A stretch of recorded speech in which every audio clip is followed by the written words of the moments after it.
ته څه فیصلې ته ورسېدې کمال الدین؟ زه چې فیصلې ته ورسم نو الله فیصله کوم او ما خپله فیصله تا ته اورولې ده شیر علي چې زه ځان لا په ښار کې کور جوړوم.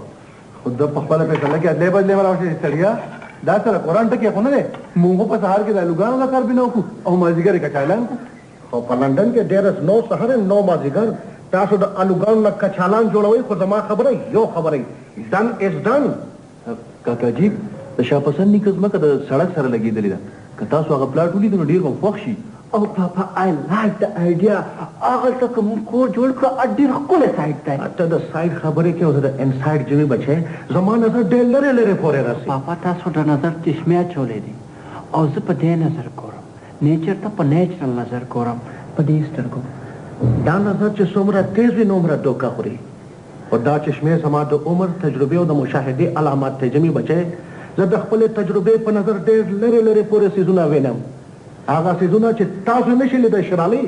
ته څه دی کمال الدین؟ دا د اشوکا دی ګریټ یادګارونه دا د ګندهارا آرټ شاهکارونه دا د موجودارو د تهذیب بازارونه او دا د پوش کلاوټي د مازی مزارونه and what not and what not. مطلب دا چې ټوله دنیا یې د سترګو نه ایستې ده. زما ټول مطلب دا په دې یو فکره کې نه ټول کړو شیر علي. موږ په کوزه کې سمندر بندو کړه کمال الدین. په کوزه کې سمندر ډېره لا ویری نایس. دا خو د نوټ کولو خبره ده. ټوټې ګله ته ما ډېرې دا والا دي صاحب ډېرې نه دا والا کوزه کې سمندر. کاکاجي د جیوي مشوره څه بده مشوره نه ده چې دلته په کلي کې پاتې شئ نو هغه ډیری به هم تاسو ته ډېرې نږدې. ډیری وټ ډو یو مین بای ډیری؟ ایم سوري د ایسار ډیری پوش کلاوتي. پوش کلاوتي څه ښکلی نوم دی څه حسین تهذیب و شیر علي. وبنو هو نه شیر علي موجود دی ستا د کلي د سیند په غاړه. پاپا تاسو دومره ښکلی ځای نه پرېږدی ولې؟ هر څیز د لرې نه ډېر ښکلی ښکاري. کوم څیز چې تا ته په کلي کې دومره ښکلی ښکاري هغه به درته د ښار نه بیا دومره ښکلی ښکاري. ځکه خو زه تاسو په ښار کې ډېره کوم. خو پاپا په لندن کې داسې نه په لندن کې څه په لندن کې چې به تاسو د خپل مدرلینډ خبرې کولې زما مدرلینډ نو ما دپاره پکې هېڅ اپیل نه اوس ما ته دا کلی ډېر ښکلی ښکاري د دې ځای هر څه ماته ښکلی ښکاري پاپا. دا هم ستا د نظر ټوکه ده د تجربې کمزوري. کلی هغه ښایسته وي چې پکې سړی په خپله نه اوسي. څنګه شیر علي؟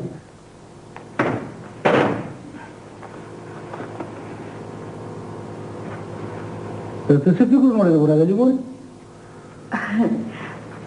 ما وی چې دا غاړې دا یو امیل به جوړ کړو او یو څو جوړې جامې به واخلو او د کاله کور کره به ورشو چې خلکو ته دا خبره ښکاره شي.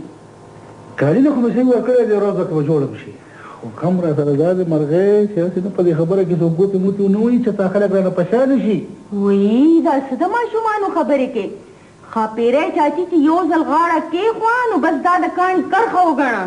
او که نه مرغۍ د څو زرو مرغۍ هم د داسې ونیسي. وی خدای مګه زه به سر ورکمه خو دا دومره ښایسته انګور به بل چاته پرېنږدم. ما سره د خپلې ځمکې غم دی په دې کار کې زر در لاس پرېښودوه. اصل خو بیا د پلار نور مال حال هم ډېرې زما مطلب دا چې لور له به څه خو ورکوي که نه. په هغه مې کار نشته خدای زموږ خپل دا هر څه نصیب کړي. نو څه کوې تشه توره به رالېږي څه دوه لاسونه دوه خپې